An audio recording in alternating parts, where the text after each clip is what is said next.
Pukul 6 waktu Indonesia Barat. Radio Republik Indonesia Palembang dengan Warta Berita. Memang sebenarnya banyak kejadian kalau bercermin di level sekolah ya, perundungan dan bullying itu, tapi itu alhamdulillah bisa diselesaikan di tingkatan sekolah. Jamaah kan mendapat porsi kan sudah bayar 25 juta. Tinggal bayar kekurangannya itu di 29.206.922 rupiah.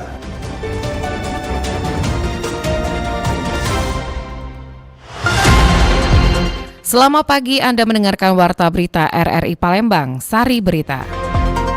Komisi Perlindungan Anak Daerah Sumatera Selatan mendorong pihak sekolah mengoptimalkan keberadaan Satgas Anti Perundungan menyusul maraknya aksi perundungan di sekolah. Biaya perjalanan ibadah haji embarkasi Palembang tahun 2026 mengalami penyesuaian menjadi 54,2 juta rupiah. Inilah Warta Berita selengkapnya edisi hari ini Rabu 10 Desember 2025 bersama saya Dela Wawi.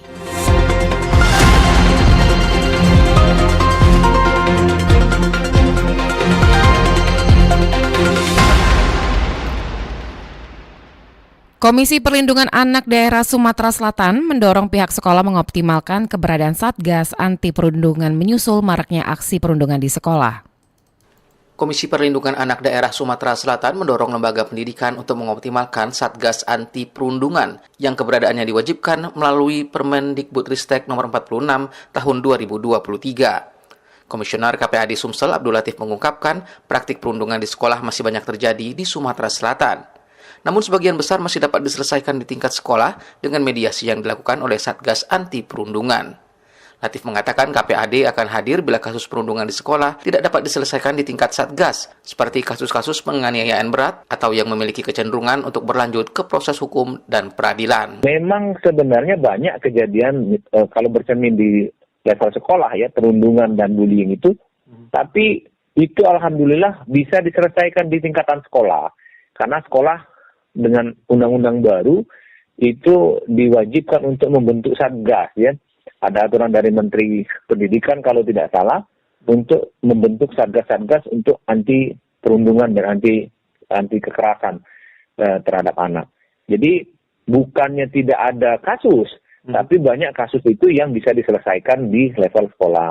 Nah, bagaimana dengan KPAD? KPAD sendiri ada beberapa kasus yang sampai informasinya dan minta bantuan mediasi oleh KPAD Provinsi Sumatera Selatan. Dan alhamdulillah hampir sebagian besar bisa kita selesaikan. Ini biasanya kalau yang sampai ke ranah KPAD itu kasus-kasus yang mungkin penganiayaan yang rada berat gitu ya, dan orang tuanya terutama itu yang tidak mau memilih jalan damai, biasanya memilih jalur-jalur hukum. Nah ini yang memang kadang-kadang membutuhkan kerja ekstra untuk kita bisa memediasi. Menurut Latif, kehadiran Satgas Anti Perundungan diharapkan tidak hanya untuk menyelesaikan kasus yang terjadi di sekolah. Lebih jauh, Satgas ini dapat mengambil peran antisipatif dengan mengencarkan sosialisasi dan edukasi kepada guru maupun peserta didik. Riana Pridani melaporkan. Sementara itu, Ketua Yayasan Bina Autis Mandiri, Muniati Ismail, menegaskan bahwa upaya penekanan kekerasan terhadap anak harus diperkuat melalui edukasi dan sosialisasi yang mendorong mereka berani berbicara ketika mengalami kekerasan, baik verbal maupun nonverbal. Menurutnya, banyak anak memilih diam meski menjadi korban, sehingga masyarakat perlu diberikan pemahaman melalui jalur PPK dan berbagai media edukatif agar lebih peka serta responsif terhadap kasus kekerasan di lingkungan sekitar. Melalui edukasi dan sosialisasi, masyarakat diharapkan mampu mencegah terjadinya kekerasan dan perundungan, pemahaman mengenai bahaya bullying, serta pentingnya menciptakan lingkungan sekolah yang aman dan inklusif harus terus disebarluaskan. Selain itu, Muniati mendorong masyarakat untuk tidak hanya berdiam diri, tetapi juga aktif melaporkan setiap kejadian kekerasan. Lakukan kekerasan baik secara verbal maupun secara fisik begitu. Jadi harus mengedukasi lah, mulai sampai ke pelosok-pelosok ya, lewat jalur PKK atau jalur lainnya ya. Muniati menekankan pentingnya kepekaan orang tua dan guru dalam memperhatikan perubahan perilaku anak, seperti dari ceria menjadi pendiam yang dapat menjadi tanda terjadinya kekerasan. Untuk itu, mendampingi bagi korban sangat dibutuhkan agar mereka merasa aman untuk berbicara dan mendapatkan dukungan, termasuk pendampingan hukum, sehingga penanganan kasus berlangsung lebih efektif dan benar-benar berpihak pada korban. Pendengar, kita dengarkan komentar masyarakat.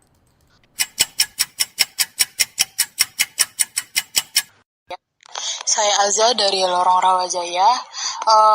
Alasan mengapa menekan terjadinya kekerasan di kalangan anak-anak atau biasa kita sebut bully, itu yang pertama kurangnya dukungan dan juga perlindungan dari orang-orang sekitar, terutama perlindungan dari hukum. Karena biasanya kurangnya perlindungan atau dukungan dari orang sekitar dan hukum itu membuat pelaku itu semakin semena-mena dengan korban, terutama jika pelaku tersebut dari kalangan orang berada, dari anak-anak pejabat dan sebagainya. Hal itu semakin sulit ditumpaskan. Oleh karena itu, perlunya kita sebagai makhluk sosial untuk membantu, memberi dukungan dan juga memberi perlindungan kepada korban kekerasan, agar kekerasan tersebut tidak menjadi rantai kasus yang terus-menerus berulang. Sekian. Saya Mary Febrianti dari Sukabangun. Perihal menekan kekerasan di kalangan anak-anak ini menurut saya memang tidak mudah, karena ada banyak faktor yang mempengaruhi perilaku anak-anak ini. Yang pertama itu mungkin anak-anak ini seringkali meniru perilaku orang dewasa. Jadi ketika mereka melihat kekerasan di rumah atau di lingkungan sekitar mereka itu, mereka mungkin akan meniru perilaku orang sekitarnya. Nah, yang kedua yaitu dari teknologi. Nah, di teknologi seperti di media sosial seringkali mereka itu terpapar dengan konten-konten kekerasan yang mempengaruhi perilaku mereka dari game, seperti game perang, itu kan kekerasan tuh. Nah, mungkin mereka bisa mencontoh dari sana. Nah, yang ketiga yaitu kurangnya pengawasan dan pendidikan dari orang tua. Nah, orang tua itu harus lebih aktif dalam memantau perilaku anak-anak mereka dan memberikan pendidikan dan juga pengetahuan tentang nilai-nilai etika atau nilai-nilai yang tidak dari unsur kekerasan. Nah, jadi menekan kekerasan di kalangan anak-anak ini emang memerlukan kolaborasi antar seluruh pihak, termasuk orang tua, guru, dan masyarakat. Kita ini semua harus bekerja sama untuk menciptakan lingkungan yang aman dan positif bagi anak-anak untuk tumbuh dan berkembang.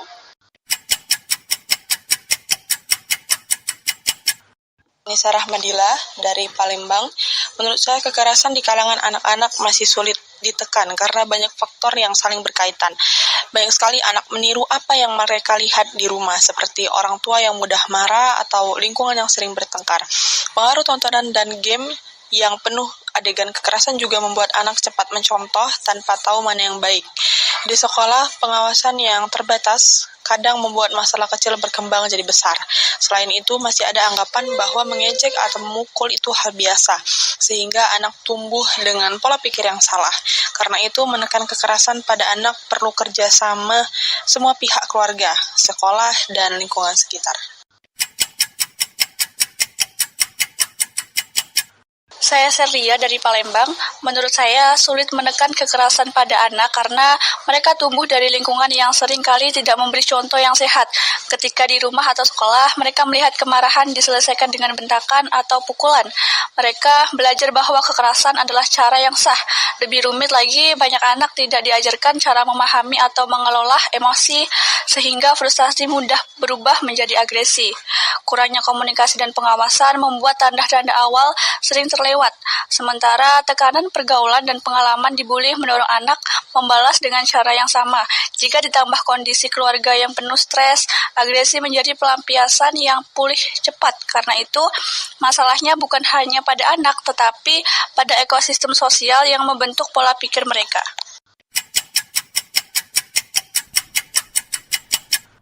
Belakangan ini kasus kekerasan di kalangan anak-anak, khususnya di lingkungan sekolah, kembali menjadi perhatian publik. Meski berbagai program pembinaan, pengawasan, dan edukasi telah dilakukan, fenomena kekerasan antar siswa masih sering muncul dalam berbagai bentuk. Bagaimana Dinas Pendidikan dan Kebudayaan Banyuasin menyikapinya? Berikut wawancara singkat kontributor RRI Palembang bersama Kasih Sekolah Dasar dan PTK BP, Bapak Iskan. Pak Sikin, menyikapi beberapa kasus kekerasan terhadap anak khususnya di lingkungan sekolah yang baru-baru ini terjadi di Muararupin nih Pak. Menurut Bapak Sikin nih Pak, selaku bidang SD dan PTK ya Pak ya di Dinas PTK bidang pembinaan sekolah dasar. Kasih PTK bidang pembinaan sekolah dasar Kabupaten Banyuasin. Nah, menurut Bapak sendiri apa faktor utama yang menyebabkan kasus kekerasan di kalangan anak-anak di lingkungan sekolah ini masih sulit ditekan meskipun berbagai program pembinaan sudah dijalankan, Pak? Ya. Jadi kalau kita berbicara tentang kekerasan di lingkungan satuan pendidikan, di sana sebenarnya ada regulasinya, yaitu Permendikbudristek nomor 46 tahun 2023 tentang pencegahan dan penanganan kekerasan di lingkungan satuan pendidikan. Sebenarnya di situ sangat jelas sebenarnya bahwa apapun bentuk tindak kekerasan, diskriminasi, bullying dan sebagainya itu hal yang sangat tidak diperbolehkan di lingkungan satuan pendidikan. Makanya regulasi ini hadir sebenarnya dalam rangka menciptakan lingkungan satuan pendidikan yang nyaman, bebas dari bullying, bebas dari tindak kekerasan, dan tentu ketika ada tindak kekerasan, bullying atau diskriminasi yang seperti itu kan kita harus segera menyelesaikan itu, karena itu akan berpengaruh buruk bagi psikologi anak, kemudian anak tidak akan merasa nyaman, dan itu berimplikasi pada proses belajar, prestasi anak. Tentu yang dirugikan sekali adalah anak sebagai subjek didik di lingkungan satuan pendidikan gitu. Mungkin kalau kita lihat sendiri mungkin ada faktor-faktor yang cenderung membuat praktik bullying ini masih terjadi di lingkungan sekolah, Pak. Seperti apa, Pak, kalau menurut Bapak? Ya, mungkin beberapa faktor yang mempengaruhi kenapa tindak kekerasan itu masih sering terjadi. Yang pertama begini, pemahaman bahwa terkadang memang anak-anak tidak paham bahwa yang dilakukan adalah satu hal yang sangat tidak diperkenankan. Mereka tidak paham itu adalah bullying, mereka tidak paham itu adalah tindak kekerasan. Yang kedua, budaya perilaku seperti itu biasanya berawal dari yang namanya anak-anak kan suka bercanda, main-main. Nah, ketika tidak terkontrol lalu kemudian yang terjadi adalah saling melakukan tindak kekerasan. Itu juga umum terjadi. Jadi awalnya mereka bercanda, main-main, lalu kemudian ada ketersinggungan yang tidak disadari, lalu kemudian menjadi pemicu tindak kekerasan. Kemudian ada juga faktor-faktor lain yang mungkin dari budaya. Dari budaya bisa saja itu diskriminasi itu terjadi. Gitu ya. Oke, Pak Sikin, kalau untuk langkah konkret sendiri nih Pak, apa saja yang saat ini sedang ditempuh bidang SD dan PTK ini untuk mencegah kekerasan antar siswa dan sejauh mana efektivitasnya di lapangan, Pak?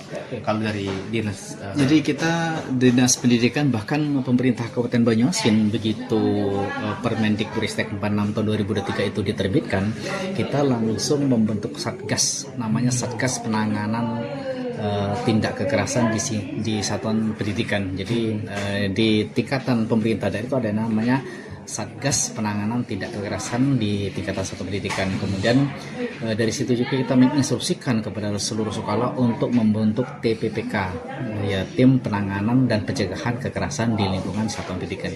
Jadi kalau di Banyuasin itu semuanya sudah ada tim TPK-nya.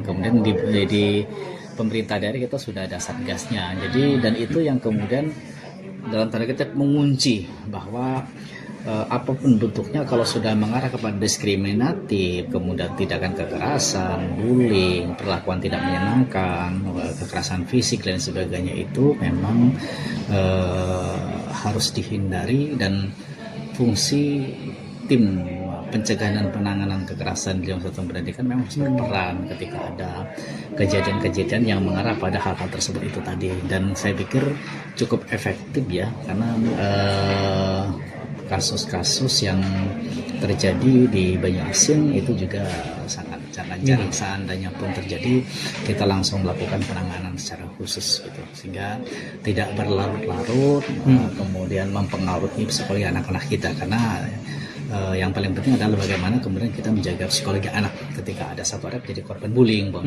itu harus segera ditangani, harus segera kita lakukan pembinaan, kemudian kita lakukan pencegahan supaya tidak terjadi lagi. Oke, seberapa besar peran guru dan pihak sekolah dalam deteksi dini potensi kekerasan nih Pak? Serta apa tantangan terbesar yang mereka hadapi dalam menerapkan pengawasan di lingkungan sekolah? Oke, sebenarnya justru yang paling besar itu juga guru dan kepala sekolah sih. Jadi bagaimana mereka mampu memainkan peran dalam menciptakan lingkungan pendidikan yang kondusif, dan itu memang harus didesain. Jadi lingkungan yang nyaman, kondusif, anak-anak juga bisa berinteraksi secara secara normal, itu memang harus didesain, dijaga. Artinya mungkin barangkali berawal dari kesepakatan bersama bagaimana membangun satu ekosistem pendidikan yang di situ menjadi support system proses pendidikan bagi anak-anak gitu. Secara tertulis barangkali bisa dalam tata tertib atau kesepakatan bersama yang bisa saja dilakukan secara internal di lingkungan satuan pendidikan, bahwa sekolah A tidak memperkenankan banyak anak-anak bercanda berlebihan atau melakukan tindakan-tindakan diskriminatif. Sebenarnya banyak hal lah yang bisa dilakukan oleh satuan pendidikan untuk menciptakan lingkungan yang nyaman, yang nyaman. Seperti itu. Oke, mungkin ini yang terakhir nih Pak Sikin. Lagi dan lagi pesan kepada satuan pendidikan khususnya di wilayah Kabupaten Banyuasin untuk agar dapat mencegah terjadinya praktik-praktik bullying di lingkungan sekolah seperti apa? Kita sampaikan kepada seluruh kepala satuan pendidikan, kepada guru dan ekosistem di internal sekolah, bahwa kita sudah ada Satgas Penanganan Tidak Kekerasan di tingkatan pemerintah kabupaten, kemudian di seluruh satuan pendidikan juga sudah membentuk tim TPPK, tim pencegahan dan penanganan tidak kekerasan di satuan pendidikan. Maka mainkanlah peran itu sesuai dengan perannya. Guru, kepala sekolah harus bisa mendeteksi dini, melakukan pengawasan ketika sudah ada perilaku atau tindakan anak-anak yang mengarah pada diskriminatif, tindakan kekerasan baik itu fisik maupun psikis, kemudian bullying, maka harus segera dilakukan penyelesaian. Jangan sampai berlarut-larut. Ketika memang kondisinya agak sedikit genting, harus melibatkan juga orang tua, komite, dan dalam konteks tertentu juga harus disampaikan, harus sampai juga melibatkan dinas pendidikan supaya hal tersebut tidak melebar kemana-mana. Artinya ketika terjadi tindakan diskriminatif, bullying, tindakan kekerasan dan lain sebagainya, itu harus segera diselesaikan dan melakukan koordinasi dengan dinas pendidikan sehingga langsung kita lakukan penanganan. Karena apalagi kalau sudah menyangkut bullying, kekerasan psikis, itu memang harus melibatkan lintas sektoral. Di sana ada pelindungan anak yang bisa nantinya memberikan edukasi psikologis treatment bagi korban, dan mungkin juga kita bisa melibatkan pihak-pihak lain yang bisa membantu ketika memang anak itu secara psikis ternyata terganggu dari efek perbuatan diskriminatif atau tidak kekerasan atau bullying gitu ya. Barangkali itu, dan itu selalu kita sampaikan. Makanya juga di Banyuasin terakhir kemarin kita mengadakan kegiatan penguatan pendidikan karakter. Salah satu materinya adalah bagaimana melakukan pencegahan bullying dan kekerasan lingkungan pendidikan. Itu saya pikir salah satu upaya kita untuk memberikan pemahaman sekaligus edukasi kepada kepala sekolah, kepada guru, bahwa menciptakan lingkungan pendidikan yang nyaman, aman, damai, kemudian menyenangkan itu menjadi salah satu persyarat untuk menghadirkan proses pembelajaran yang berkualitas. Karena proses belajar itu secara psikologis juga dipengaruhi oleh kondisi kejiwaan anak. Ketika anak itu nyaman, maka proses belajar akan berjalan dengan baik, dan tentu harapannya prestasi juga meningkat. Gitu. Oke, terima kasih atas waktunya Pak Sikin. Siap, sama-sama. Mas Lana. Ya, salam sehat Pak. Sehat selalu untuk kita semua. Salam pendidikan.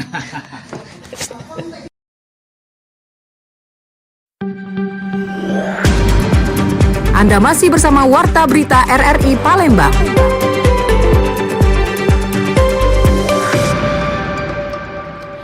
Beralih ke berita selanjutnya, biaya perjalanan ibadah haji embarkasi Palembang tahun 2026 mengalami penyesuaian menjadi Rp54,2 juta. Biaya perjalanan ibadah haji BPIH embarkasi Palembang tahun 2026 mengalami penyesuaian menjadi Rp54,2 juta, turun sekitar Rp200.000 dari tahun sebelumnya. Penetapan tersebut tercantum dalam keputusan Presiden nomor 34 tahun 2025 yang mengatur besaran BPIH nasional. Selain penyesuaian biaya, penyelenggaraan haji di Sumatera Selatan tahun ini juga memasuki fase baru dengan beroperasinya kantor wilayah Kementerian Haji dan Umroh Sumatera Selatan. Rekan Wil Kementerian Haji dan Umroh Sumsel Muhammad Arkan mengatakan, pembentukan kantor wilayah ini diharapkan memperkuat tata kelola penyelenggaraan haji daerah, mulai dari pelayanan administrasi hingga koordinasi teknis keberangkatan. Jamaah kan dapat porsi kan sudah bayar 25 juta. Tinggal membayar kekurangannya itu di 29.206.922 rupiah, sehingga kemungkinan dengan jumlah jamaah yang ada kalau kita bagi kita hanya dapat 13 kloter lebih. Pada operasional haji 2026, jemaah embarkasi Palembang diberangkatkan melalui maskapai Saudi yang menyediakan kapasitas 445 kursi. Dari Asrama Haji Palembang, Heruski dari Palembang terus mengudara untuk Indonesia. Pelaku usaha kuliner memanfaatkan peningkatan pemesanan kue jelang perayaan Natal dan Tahun Baru. Menjelang Natal dan Tahun Baru, permintaan pemesanan kue mengalami peningkatan signifikan. Momen ini dimanfaatkan para pelaku usaha kuliner, khususnya produsen kue rumahan, dengan menerima pesanan sejak awal Desember. Pemilik usaha kue House of Marriage, Cornelia, mengatakan jenis kue yang paling banyak diminati konsumen yaitu kue basah tradisional, terutama kue lapis, engkak ketan, dan maksuba. Bukan hanya itu, pihaknya juga menyiapkan varian khusus Natal dan Tahun Baru berupa paket hampers berisi kue kering dan kue basah. Menjelang Nataru, alhamdulillah sudah masuk pesanan hampers. Dia ya yang hampers misalnya mix nih, setengah kue kering. Dalam satu kotak tuh ada isi kue kering sama kue basahnya. Untuk peningkatan dibanding hari-hari sebelumnya udah ada peningkatan. Natal dan Tahun Baru tuh kue-kue basah khas Palembang, lapis, maksuba, kojo, 8 jam, engkak. Terus kalau kue keringnya nastar, putri salju, lidah meong, cookies Nutella, kayak gitu. Ya kalau menjaga kualitasnya tetap turun langsung ya, tiap malam dicicipin. Ya ada varian khususnya, kita juga ada parcel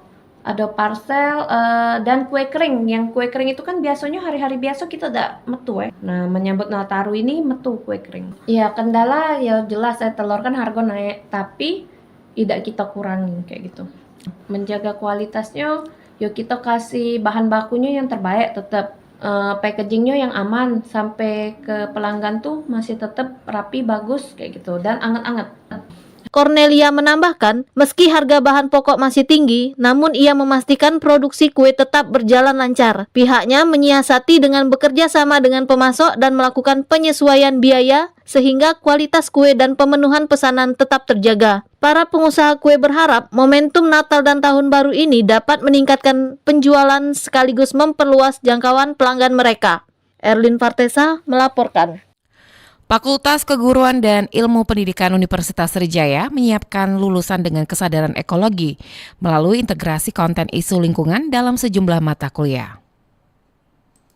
Isu global seperti krisis iklim dan pencemaran lingkungan menjadi salah satu konten pembelajaran mahasiswa pada tingkat pendidikan tinggi. Di Fakultas Keguruan dan Ilmu Pendidikan Universitas Sriwijaya (FKIP Unsri), para dosen menyisipkan konten isu lingkungan dalam mata kuliah program studi pendidikan eksak sejak awal.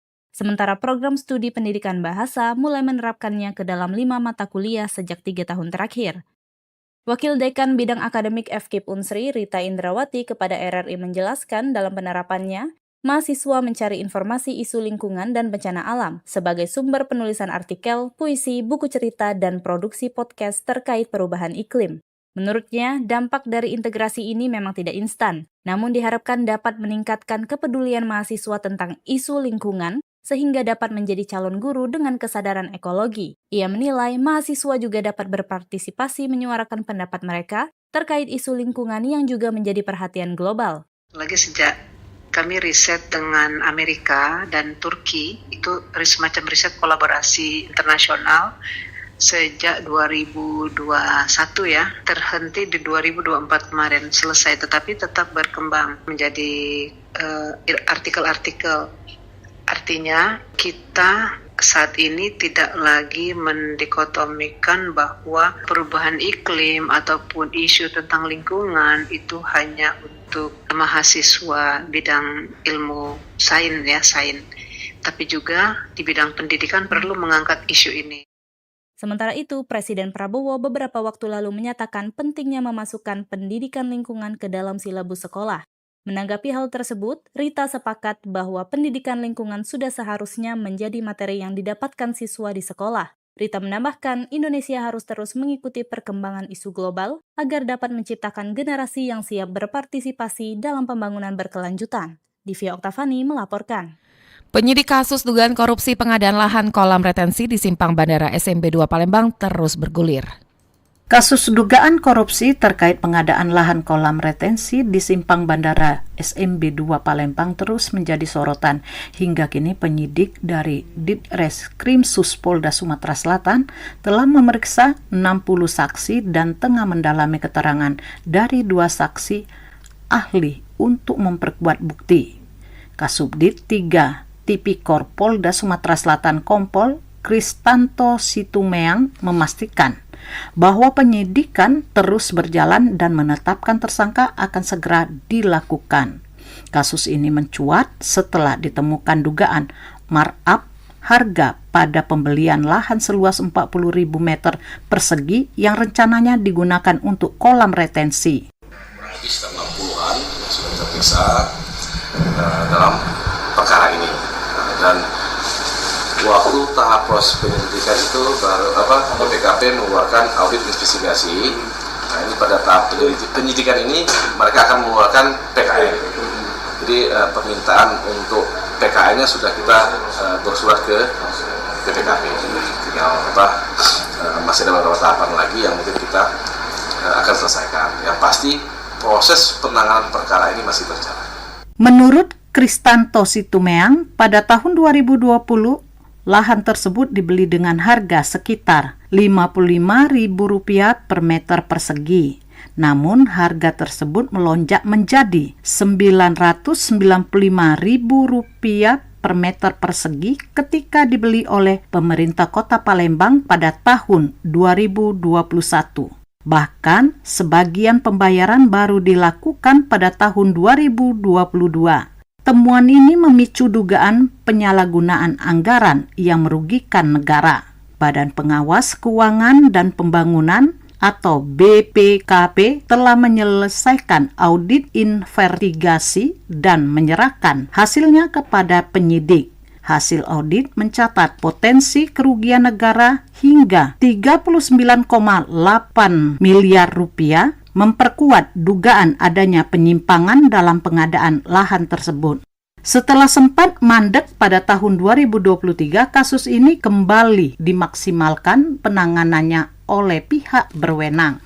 Kepala Kejaksaan Tinggi Sumatera Selatan, Dwi Agus, menegaskan bahwa pihaknya terus berkoordinasi dengan Polda Sumatera Selatan untuk menindaklanjuti hasil audit BPKP. Pihaknya ingin agar proses hukum berjalan sesuai dengan prosedur dan tidak ada pihak kebal hukum. Dwi juga menegaskan komitmennya untuk mendalami kasus tersebut hingga tuntas dan memastikan keadilan bagi masyarakat. Masyarakat Palembang terus mengawasi perkembangan kasus tersebut dengan cemas. Mereka berharap agar dugaan korupsi ini segera terungkap dan para pelaku yang bertanggung jawab dapat dihukum sesuai dengan perbuatannya. Lamsi Harsilitonga melaporkan.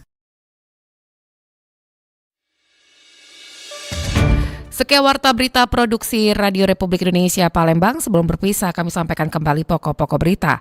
Komisi Perlindungan Anak Daerah Sumatera Selatan mendorong pihak sekolah mengoptimalkan keberadaan Satgas Anti Perundungan. Biaya perjalanan ibadah haji embarkasi Palembang tahun 2026 mengalami penyesuaian menjadi Rp54,2 juta. Informasi lainnya dapat Anda akses melalui website kami di rri.co.id. Mewakili kerabat kerja yang bertugas, saya Dela Wawi, undur diri dan sampai jumpa.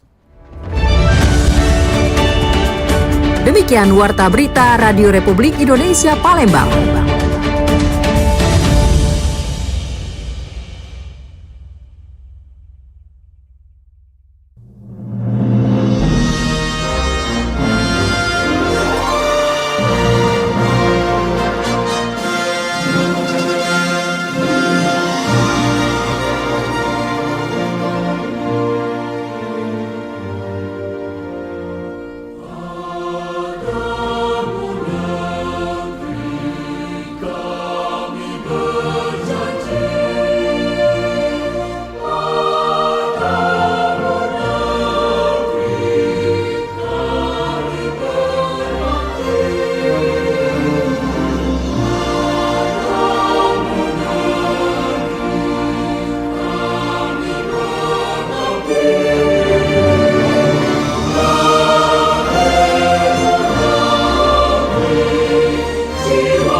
kanal informasi dan inspirasi.